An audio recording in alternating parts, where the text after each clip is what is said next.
First contact in deep space. The Corellian survey vessel Eternal Dawn drifted silently through the void, its crystalline hull refracting starlight in mesmerizing patterns. High Commander Ixora stood before the primary observation window, her iridescent scales shifting from deep purple to midnight blue as she contemplated the unusual readings before her. "Another burst of quantum signatures, Commander," reported Science Officer Meridian, his tendrils weaving complex patterns that expressed both excitement and confusion. "They're unlike anything in our database. The energy pattern suggests controlled fusion, but the application is peculiar." Ixora's inner eyelids flickered in thought. The Corellian Empire had mapped this sector centuries ago, dismissing it as undeveloped space with only primitive civilizations. Yet these energy signatures spoke of something more. "Show me the source," she commanded. The holographic display materialized, revealing a distant solar system. Third planet from a yellow star. Unremarkable except for the web of artificial satellites and the constant flicker of ships moving between them. "Humans," Meridian explained, pulling up preliminary data. "They achieved powered flight less than 3 centuries ago. By all normal developmental metrics, they should still be confined to their solar system. And yet," Ixora prompted, already knowing the answer, "and yet we're detecting their ships at least 4 light years from their home system. They're using some form of faster-than-light travel we don't understand. It doesn't match any known principles of quantum folding or dimensional displacement." The bridge fell silent as the implications sank in. A species that young shouldn't have FTL capability. It violated every known model of civilizational development. "Prepare a first contact protocol," Ixora decided, "but maintain full defensive screens. Young species can be unpredictable." The Eternal Dawn altered course, its crystalline drive humming as it approached the human vessel they detected. It was an ugly thing by Corellian standards, all sharp angles and exposed metal, with massive engine arrays that seemed grossly oversized for its frame. "They're hailing us," Communications Officer Lyra announced, her bioluminescent patterns brightening with surprise. "In 17 different formats simultaneously, including 3 we've never seen before." Ixora's scales rippled with amusement. "Thorough, if inelegant. Respond using Standard Protocol 7. Let's see how they—" "Commander," Meridian's tendrils went rigid with alarm. Energy spike from the human vessel. Ixora's battle training took over. Shields to maximum. Weapon systems online. "Are they—" "No. Wait." Meridian's voice softened. "It's not a weapon signature.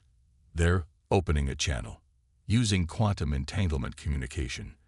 But the energy requirements for their method are astronomical. They're burning enough power to run our entire ship for a year just to say hello." The holographic display flickered to life, revealing a human face. The being wore a crisp uniform and had dark skin with silver-streaked hair. Captain Sarah Chen of the Earth exploration vessel Horizon's Edge. "Greetings, unknown vessel." The human spoke, universal translators working smoothly. "Welcome to human space. We've been expecting someone to notice us eventually." Ixora felt her scales shift to a deeper purple. "You've been expecting us?" "Of course."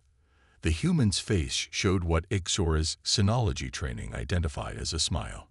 "We've detected your observation platforms at the edge of our space for the past decade.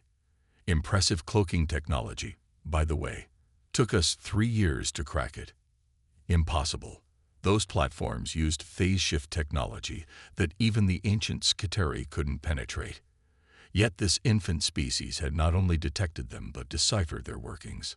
We would be honored to establish diplomatic relations," Ixora replied, choosing her words carefully. "Though I must admit, your technological progress is unexpected." "Ah yes, about that." Captain Chen's smile widened slightly. "Perhaps you'd like to see what else we've been working on. Your sensors have only picked up our civilian ships so far. Would you care to observe a demonstration of our military capabilities?"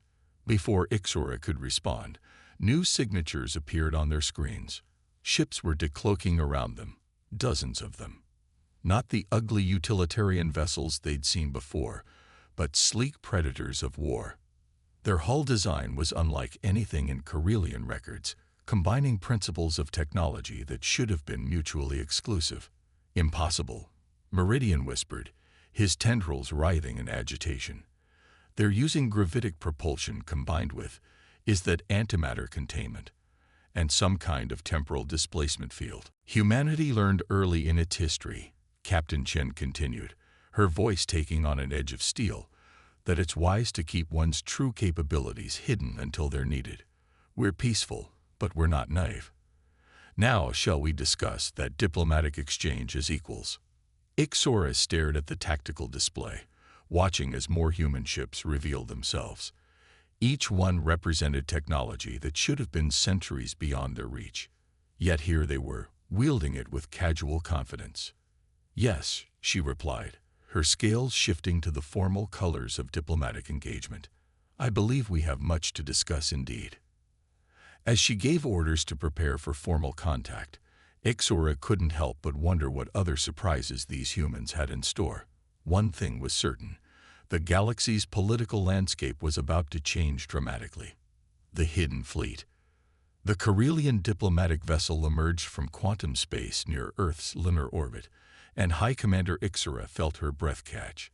Where her initial scans had shown a moderately developed system with scattered orbital infrastructure, she now witnessed something entirely different. Massive orbital rings encircled Earth, their structures gleaming with energy fields that her sensors couldn't fully penetrate. Space elevators stretched from the planet's surface into the void, streams of vessels flowing up and down like blood through arteries. But it was Mars that truly shocked her. Meridian, she called to her science officer, analyzed the red planet. It's not very red anymore, Commander. Meridian's tendrils twisted in fascination. They've terraformed nearly 60% of the surface. The atmospheric density is approaching Earth normal, and those domed cities, they're using some form of localized gravity manipulation we've never seen before. The humans had assigned them an escort. The UES Thunderchild, commanded by Admiral James Rodriguez. His ship matched their course with casual precision, its strange hybrid drives leaving no detectable energy wake. Impressive, isn't it? Rodriguez's voice came through their comm system. Though I suspect you're wondering why our system looks rather different from your initial observations. An explanation would be appreciated, Ixora replied diplomatically. Her scales had been stuck in a pattern of confused purple for hours. Rodriguez chuckled. Simple enough. What you saw before was our public face, the infrastructure we let everyone see. But humanity learned long ago that it's best to keep our true capabilities flexible. The entire solar system is wrapped in a quantum field that allows us to shift certain elements in and out of phase with normal spacetime. Meridian's analysis crystals pulsed with excitement. The energy requirements for such a system would be massive, yes, Rodriguez interrupted, which is why we built the Dyson Swarm first. You can see it now. Your sensors should be picking up the energy collection grid around the sun. Ixora's inner eyelids flickered rapidly as she processed this. A Dyson Swarm was theoretical even to the Carillions, yet humans had not only built one but used it to power an even more impressive technology. Their ship approached one of Earth's orbital stations, a sprawling structure that seemed to fold through dimensions Ixora's eyes couldn't quite process. As they drew closer, massive hangar bays shifted into view, revealing vessels that defied conventional physics. Welcome to Phoenix Station, Rodriguez announced, our primary military research and development facility. We thought it was time to give you a proper tour, given recent developments in the galaxy. Recent developments? Ixora questioned. The Vorax Empire's expansion, Rodriguez said, his tone growing serious. We've been watching them too. Their conquest of the Centauri colonies didn't go unnoticed. Ixora's scales shifted to alarm patterns. How could you possibly know about that? It happened only 3 days ago, and the Centauri are 40 light years from Earth. We have our methods, Rodriguez replied cryptically. More importantly, we have a proposition for the Karelian Empire, one that might benefit us both. The hangar bay that received them was immense, easily large enough to hold Ixora's entire diplomatic vessel. But it was what stood beside their landing pad that caught her attention, a human warship unlike anything they'd seen before. The UES Prometheus, Rodriguez announced with evident pride. Our latest heavy battleship. Quantum-locked armor, temporal displacement shields, and a main weapon that technically doesn't exist in this universe until we fire it. Meridian's analysis tendrils were practically vibrating. The power core. It's some kind of artificial singularity. Close. Rodriguez smiled. We call it the infinity drive. Turns out you can do interesting things with space-time if you're willing to think creatively. Would you like to see how it works? Before Ixora could respond, alarms blared throughout the station. A human officer rushed into the hangar, face tight with concern. Admiral, long-range sensors just picked up a Vorax battle fleet. They've somehow bypassed our outer detection grid. 15 capital ships on an attack vector for the Centauri refugee convoy. Rodriguez's expression hardened. Well, High Commander Ixora, it seems you'll get a demonstration sooner than planned. Care to accompany us on a little rescue mission? It's time to show the Vorax why humanity has been playing modest all these years. Ixora looked at the Prometheus, its impossible hull seeming to shift between states of matter. Her scales rippled with anticipation. My ship's weapons are at your disposal, Admiral. Excellent. Rodriguez grinned. Though I should warn you, what you're about to see might challenge some of your fundamental assumptions about physics. As they rushed to their ships, Ixora couldn't help but wonder what other surprises humanity had hidden away.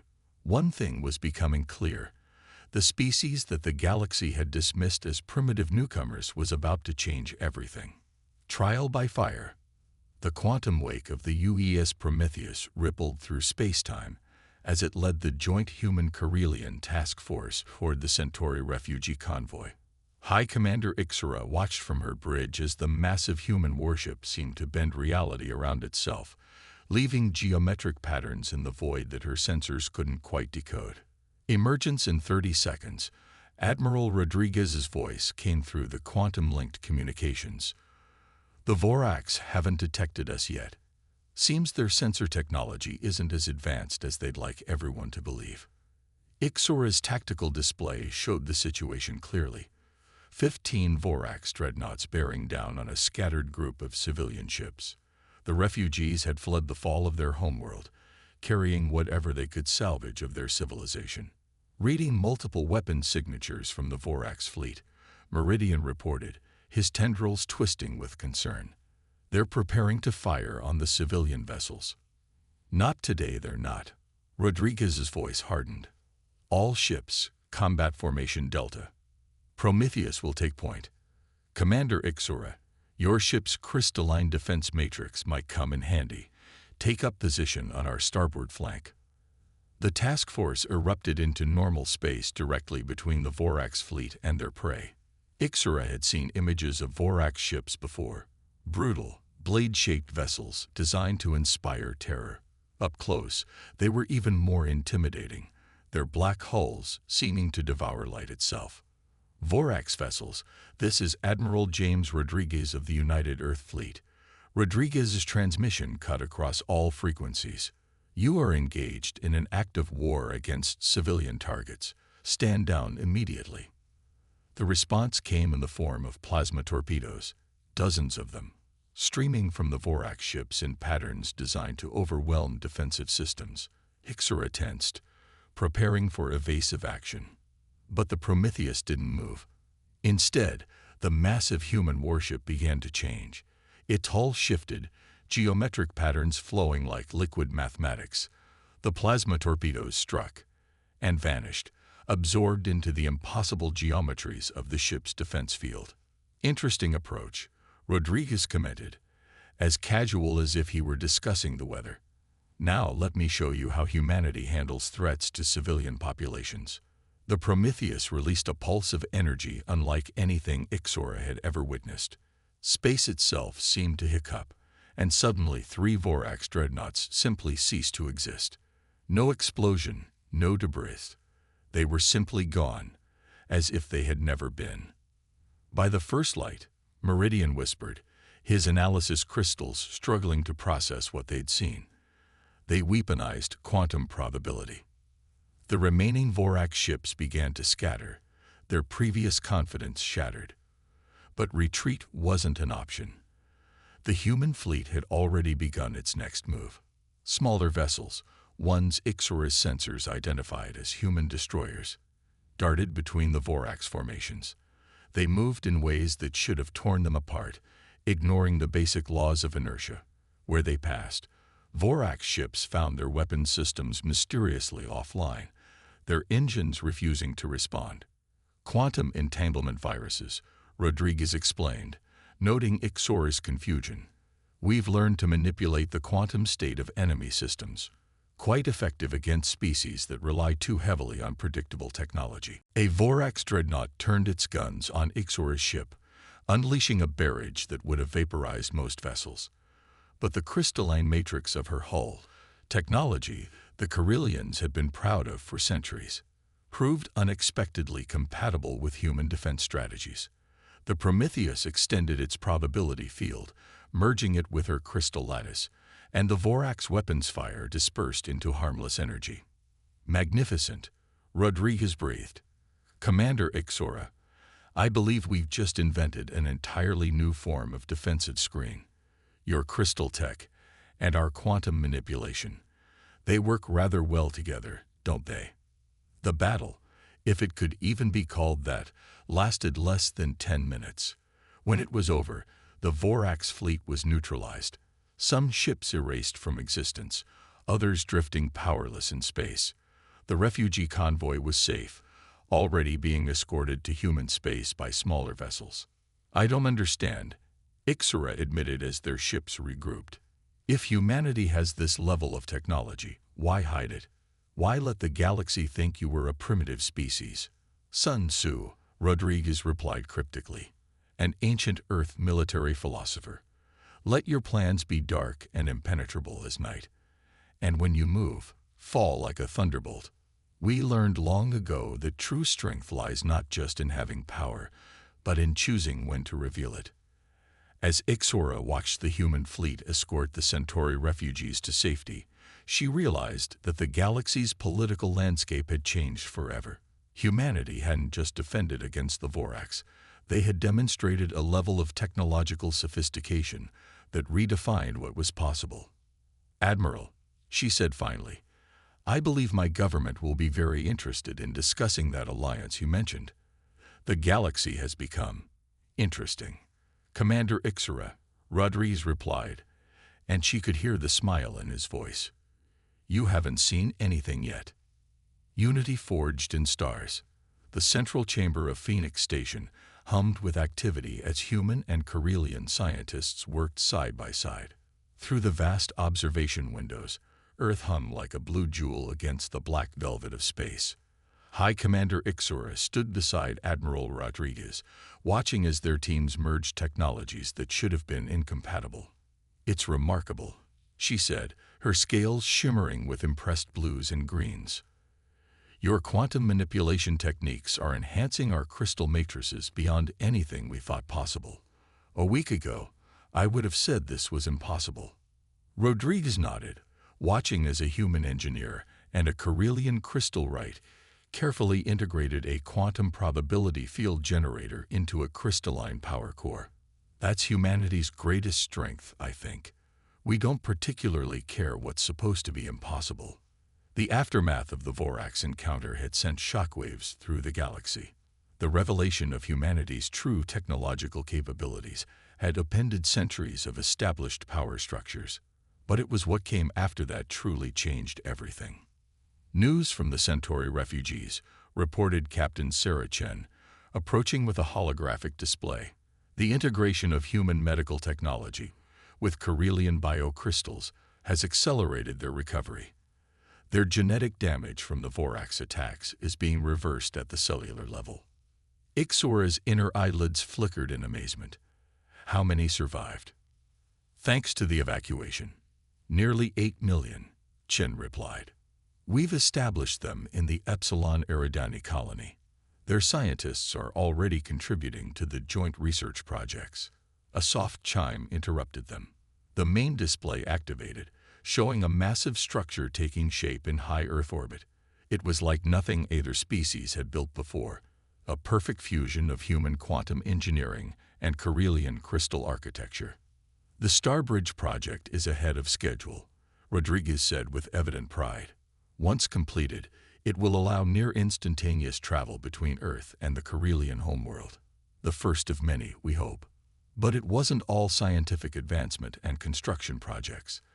The political landscape was shifting rapidly.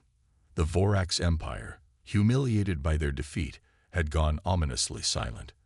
Other powers in the galaxy were choosing sides, realizing that the balance of power had fundamentally changed. Report from Deep Space Surveillance, a young lieutenant announced. We've detected unusual activity at the edge of Vorax space. They appear to be mobilizing their reserves. Let them, Rodriguez said calmly.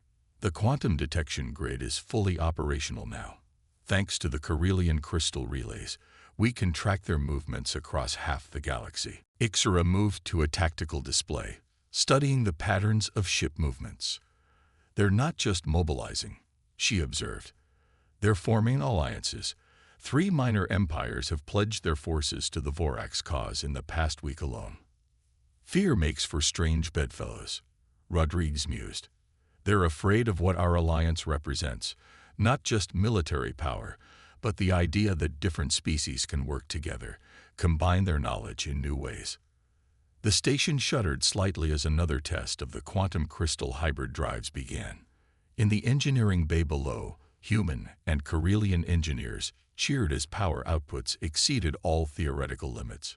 We've received the response from the Corellian High Council, Ixora said, her scales shifting to formal patterns. They've approved the full technological exchange treaty, our most closely guarded secrets, freely shared with humanity. And we'll do the same, Rodriguez replied. Though I suspect we've only scratched the surface of what our species can achieve together. The quantum crystal interface alone has opened up possibilities we never imagined. A sudden alert drew their attention. The main screen shifted to show a distant sector of space, where a Vorax scout fleet had just emerged from hyperspace, directly into a joint human-Corellian patrol zone. Well, Rodriguez smiled, shall we show them what our combined fleet can do? The patrol ships on screen were the first of their kind. Human quantum technology merged seamlessly with Corellian crystal engineering. They moved with impossible grace, their hybrid hulls rippling with power. The Vorax scouts took one look at the patrol ships and immediately retreated, their engines straining as they fled back into hyperspace. They're learning, Ixora observed, her scales showing amusement patterns. Indeed. Rodriguez turned to look out at Earth again. But they're learning the wrong lesson. They think this is about military power, about weapons and defenses. They don't understand that the real revolution is this. He gestured to the humans and Corellians working together below. Different species learning from each other, growing together. That's what they should really be afraid of. The Starbridge project continued to take shape against the stars, its quantum crystal architecture a testament to what was possible when barriers between civilizations fell. It wasn't just a bridge between worlds. It was a symbol of a fundamental truth that humanity had always believed. The whole could be greater than the sum of its parts. The galaxy will never be the same, Ixora said softly. No, Rodriguez agreed. It's going to be better. Dawn of a new era. The Grand Council chamber of the newly established Galactic Concordat stretched across an entire deck of Phoenix Station. Representatives from 30 different species filled the crystalline quantum architecture of the hall, their varied forms illuminated by the soft glow of Earth visible through the vast observation dome. At the center of it all, High Commander Ixora and Admiral Rodriguez stood side by side, watching history unfold. The Vorax delegation has arrived, Captain Chen reported quietly, along with representatives from their former client states. Rodriguez nodded, noting how the once mighty Vorax diplomats seemed diminished, their characteristic arrogance replaced by a wary respect. The failed attack on the Centauri refugees had cost them more than just military assets. It had shattered their image of invincibility. "The resolution is ready for presentation," Ixora said, her scales showing the formal patterns of diplomatic engagement. "Are you certain about this, Admiral?" Once proposed, there's no turning back. Humanity has never been fond of turning back, Rodriguez replied with a slight smile. Besides, the galaxy is ready for this. They just don't know it yet. The chamber quieted as Rodriguez stepped forward. The quantum crystal podium responded to his presence, projecting his words clearly to all assembled species, each hearing them in their native tongue through the merged translation technologies. "Representatives of the galaxy," he began, 6 months ago, humanity revealed its true technological capabilities to the Corellian Empire. Since then, our alliance has demonstrated something remarkable: that different species, working together, can achieve things neither could accomplish alone. Holographic displays activated around the chamber, showing the achievements of the Human-Corellian Alliance. The Starbridge network, now connecting 7 major systems. The quantum crystal hybrid ships that had revolutionized space travel. The medical breakthroughs that had saved millions of lives. But this is only the beginning, Rodriguez continued. Today, we propose the formation of the Galactic Concordat, not an empire, not a hierarchy, but a true partnership of species, each bringing their own unique perspectives and technologies to build something greater than ourselves. Ixora stepped forward, her crystalline armor refracting light in complex patterns. The Corellian Empire formally supports this proposal. We have seen firsthand what becomes possible when we set aside our assumptions about what other species are capable of. The chamber erupted in discussion, hundreds of translators working overtime as species debated among themselves. But there was something different in their reactions, not the usual political maneuvering, but genuine interest. A Vorax representative rose, their black armor absorbing light. "And what guarantees do we have that this Concordat won't become another tool for human and Corellian dominance?" "An excellent question," Rodriguez replied, "which is why our first proposal is the complete sharing of both quantum manipulation technology and crystal matrix engineering with all member species. No secrets, no restrictions." The chamber fell silent. Such technology sharing was unprecedented in galactic history. But more importantly, Ixora added, "We invite every species to bring their own unique developments to the Concordat. Humanity and the Corellian Empire have proven that seemingly incompatible technologies can work together in ways we never imagined. What might we achieve with 30 species worth of innovation?" The Centauri representative stood next. "The Centauri people support this proposal. We have experienced firsthand both the worst and best of galactic civilization, the destruction of our homeworld by the Vorax, and our salvation through human-Corellian cooperation. It is time for a new approach." One by one, representatives rose to voice their support. Even the Vorax, after long internal discussion, signaled their cautious agreement. As the final votes were tallied, Rodriguez turned to Ixora. "You know, when humanity first reached for the stars, we imagined we might find enemies, or perhaps peaceful trading partners. We never expected to find something far more valuable." "And what is that?" Ixora asked, though her scales suggested she already knew the answer. "True collaborators," Rodriguez replied. "Species who could challenge our assumptions, push us to be better, help us see problems from entirely new angles. The quantum crystal technology is remarkable, yes, but it's just the beginning. Imagine what we'll achieve when we add Vorax phase technology, or Centauri bioengineering, or a dozen other approaches we haven't even conceived of yet." The final vote was displayed above the chamber, unanimous approval. The Galactic Concordat was born. As celebrations broke out across the chamber, a junior human officer rushed up to Rodriguez. "Admiral, we're receiving reports from the quantum detection grid. There's something massive approaching from intergalactic space. Initial readings suggest, "Sir, it appears to be some kind of artificial structure the size of a small moon." Rodriguez and Ixora exchanged glances. "Well," Rodriguez said, "it seems the Concordat will have its first challenge sooner than expected. Shall we show our new friends how galaxy-spanning cooperation really works?" Ixora's scales shifted to display anticipation patterns. Indeed. After all, humanity's greatest gift to the galaxy wasn't your technology, Admiral. It was teaching us that the impossible is merely a challenge waiting to be overcome. Above them, Earth continued its eternal dance around the sun, its orbit now marked by the gleaming quantum crystal architectures of a new age. The galaxy was changing, not through conquest or competition, but through something far more powerful, the simple idea that together they could achieve the impossible. The end was just the beginning.